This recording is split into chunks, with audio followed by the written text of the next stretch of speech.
prophéties, donc 4 types principaux de prophéties qui vont vraiment nous aider à travailler dans l'émission d'aujourd'hui. Le premier, sont des prophéties littérales. Les prophéties littérales sont des prophéties qui exigent la précision. Tel qu'on l'a dit, c'est tel que cela doit se réaliser. Il y a ce qu'on appelle les prophéties ambiguës. Les prophéties ambiguës peuvent avoir plusieurs interprétations. Plusieurs interprétations. Dans un moment, nous allons voir cela avec des exemples bibliques.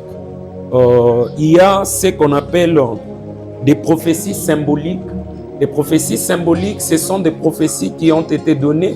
Et pour voir plus de prophéties symboliques, vous allez les voir dans les livres d'Ézéchiel et aussi dans les livres d'Apocalypse.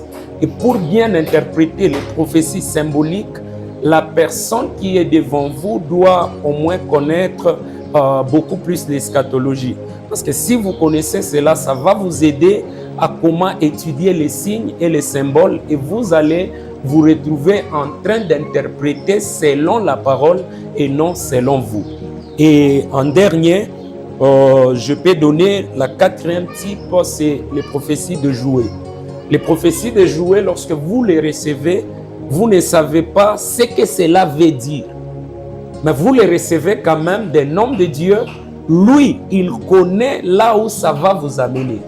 Et cette prophétie, comme au temps de Samuel, il est en train de dire à Saül, vous serez avec moi, toi et ta famille. Mais il ne lui dit pas, vous serez avec moi où? C'est une prophétie qui est déjouée parce que ça cache des réalités que seul l'homme de Dieu connaît. Donc je pense que c'est sur ces 4 types de prophéties que nous allons nous entretenir aujourd'hui. Oui, bien aimé, vous avez bien entendu, on nous a donné les 4 types de prophéties, les types de prophéties, mais nous allons commencer avec la première prophétie qui est la prophétie littérale. Caribou, docteur. Exactement. Pour comprendre la prophétie littérale, j'aimerais qu'on puisse prendre le psaume 22. Le psaume 22. À partir du psaume 22, c'est là que nous lisons le premier verset et puis nous lisons le 18e verset. Psaume 22. Pour ceux qui sont à la maison, ils peuvent lire du début à la fin.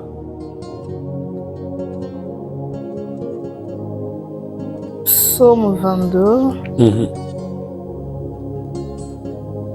Ok, psaume 22, nous commençons par... À partir du premier verset. Du répertoire du chef de chorale, à chanter sur l'air de biche de l'aurore. Psaume appartenant au recueil de David. Mon Dieu, pourquoi m'as-tu abandonné? Pourquoi restes-tu si loin sans me secourir, sans écouter ma plainte? Mon Dieu, le jour je t'appelle au secours, mais tu ne réponds pas. Et la nuit encore, sans repos. Pourtant tu sièges sur ton trône, toi l'unique vrai Dieu. Ok, on peut aller au 18e verset. 18 nous dit, je suis tellement amaigri que je pourrais compter tous mes os. Mes adversaires me regardent fixement. Ok. Ils se partagent mes habits, ils tirent au sort mes vêtements. Ok.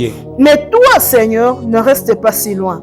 Merci. On peut s'arrêter d'abord par là pour qu'on arrive à comprendre. C'est une prophétie qui est littérale. C'est le psaume de David.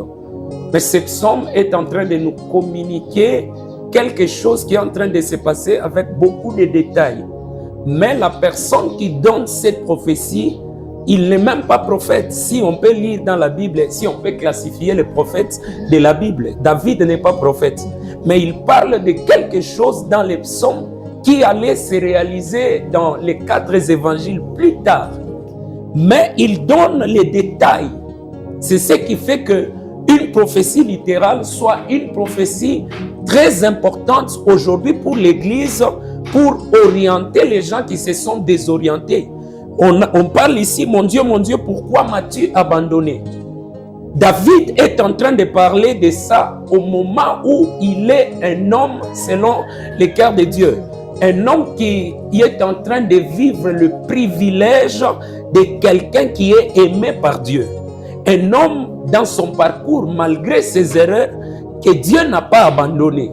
Mais comment cet homme peut arriver à dire encore, mon Dieu, pourquoi m'as-tu abandonné? S'il était en train de parler de lui, il devait dire, Seigneur, jusqu'ici, tu m'as secouru. Mais il n'a pas dit ça, il dit, pourquoi m'as-tu abandonné? C'était une prophétie qui était en train d'annoncer la venue de quelqu'un qui ne devait pas venir d'en dehors, mais qui devait sortir dans David lui-même. Ok. Qui devait sortir dans David